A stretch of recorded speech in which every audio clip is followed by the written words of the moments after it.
Hello, hope everyone's having a great day today. My name's Andrew Connors and I'm a managing director here at Fairport Wealth and chair our business owners practice group. And welcome to this month's edition of the Minding Your Business newsletter.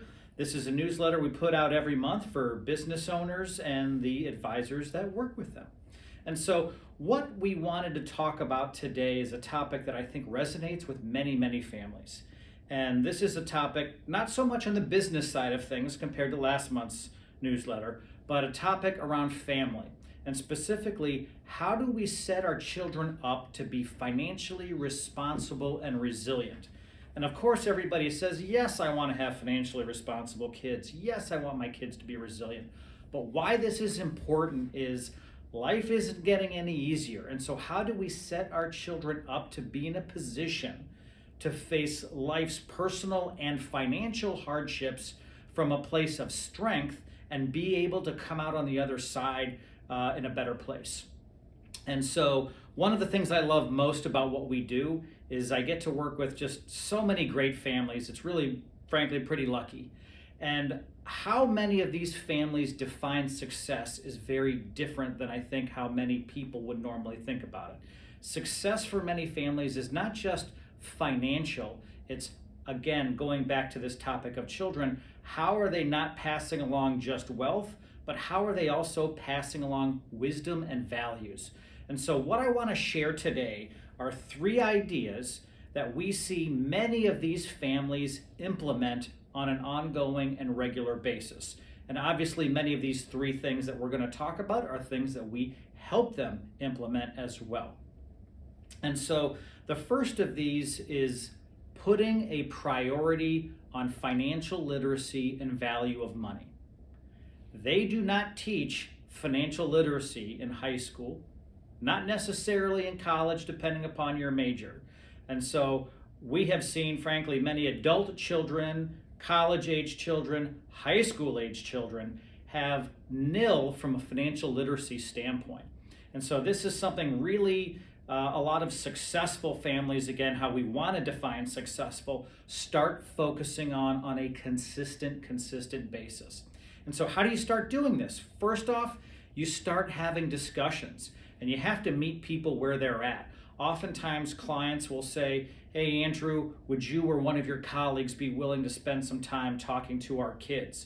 And so oftentimes we end up in a routine now where once a year we will have a, call it literacy or education meeting with that next generation on a one-on-one basis to meet them where they're at and just start talking to them about life decisions, financial decisions, and running those education meetings puts them in a position where they're starting to become more competent and more savvy around financial issues and decision making. I think the second thing around financial literacy, and this is super simple, is give your kids a budget. And frankly, this goes for adult kids too, because sometimes adult kids need a budget as well. And so I'll give you a perfect example. When my kids were in high school, the first job they got, my kids are very engineering focused, so they got a job at this engineering firm, and it was a bit of a distance from our house. So I had asked them, how much do you think it costs to go to work? And they didn't quite understand that question. And really, the question I was trying to get them to understand was how much money are they spending on gas to be able to go to work to earn the money? And when we sat down and figured it out, we said, hey guys, you have to work 1 day a week so you can earn money the other 4 days. And this was a big reality check for them, in addition to reviewing their paycheck with them and seeing where their taxes go once they got paid. Because what you get paid and what you net are 2 very different things. Second thing, think about setting up an investment account for your kids. So if your kids are in high school or college, this can be a great collaborative way for you to spend some time with your kids, put a little seed money in an investment account, and help them start understanding the basics of financial markets, things along those lines. And frankly, that's one of the best memories I have, was sitting down with my grandfather and we would talk about the stocks that he owned and why he owned them and so on. And so these are just a couple simple things on the financial literacy front, but I think that are important. And the last thing is, don't bail your kids out. As a parent, It is our almost knee-jerk reflex reaction when our kids are in a tight spot, financially especially, to want to jump in there and bail them out. But facing those hardships is what builds that character that later in life, when things really matter and there's weight to consequences, they are in a position to handle them. So outside of financial literacy and value of money, wealthy and I think successful families focus on having family meetings. And so when I say that, you might be thinking, Andrew, what is a family meeting? Sounds kind of, I don't know. And so it can be very formal, or it can be, frankly, a part of a conversation that's orchestrated over a dinner. But for business owners, there's a lot more dynamics at play, obviously given the family dynamic and the business dynamic. And so the purpose of a family meeting, depending upon how formal or informal it might be, is really around communication. And frankly, when there is an absence of communication, especially good communication, God knows what the outcomes are going to be sometimes. But communication around values, communication around life lessons, communication around what the family's estate plan might look like, communication around a business update, these are things that sometimes all get incorporated into a family meeting. And essentially, this provides insights and opens the lines of communication around business and family topics between, call it, the parents' generation and the kids' generation.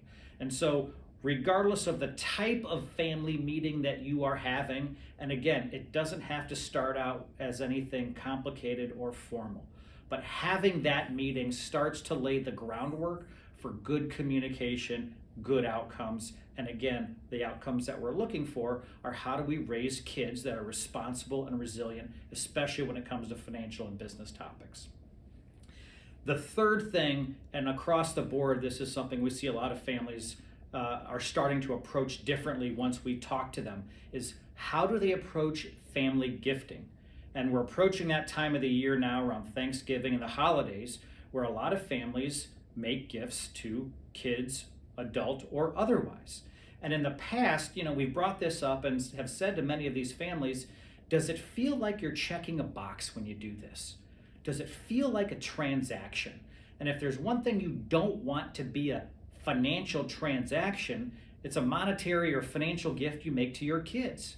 And so how do you tie a lesson of wisdom, of values and whatnot to that? And so there's actually a woman we've worked with here at Fairport a number of times. Her name's Susan Turnbull.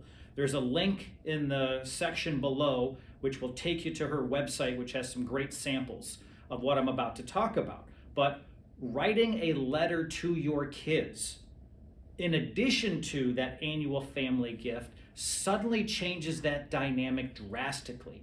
So that is an opportunity where you can share wisdom, reinforce values, instill a sense of gratitude. And this important, and different clients approach this differently. When you're writing this letter, it's what is important to you and your family. So one client, education is important to them. And as their kids have gotten older, it has gone from education from a maybe academic standpoint to education from how do you approach and embrace continuous learning. But these call it love letters or life letters that clients have started to adopt in addition to this annual gift has really changed, again, as I said, the dynamic of how they approach annual gifting. And using that as an annual opportunity to say, how do I tie our family's life lessons, things that I have learned in my life, and share that with my kids? Because ultimately, at the end of the day, those are the things that are going to stick. And so that's what's really important. So hopefully those three things, maybe you just pick one to start with. But between family meetings, financial literacy, just a couple ideas that I think make sense. And what we have found is that the more of these tools you can adopt, the greater the likelihood and the greater the outcomes in having more responsible and resilient kids. And one more comment I'll just leave you here with real quickly is when we talk about responsible, resilient kids, one common theme again is gratitude. And gratitude is really about having a growth mindset. And that is what we want all of our kids to have, in that when they face these hard personal or financial times, to be able to get through them and see the outcomes that are on the other side and be grateful individuals. So hopefully this gives you some thoughts on maybe how you want to approach family gifting, family literacy, and learning and creating a different dynamic going forward so that you can have responsible and hopefully more resilient kids and adult kids on a going forward basis. Hope you enjoy the newsletter. Be sure to read the content pieces down below and enjoy the holidays.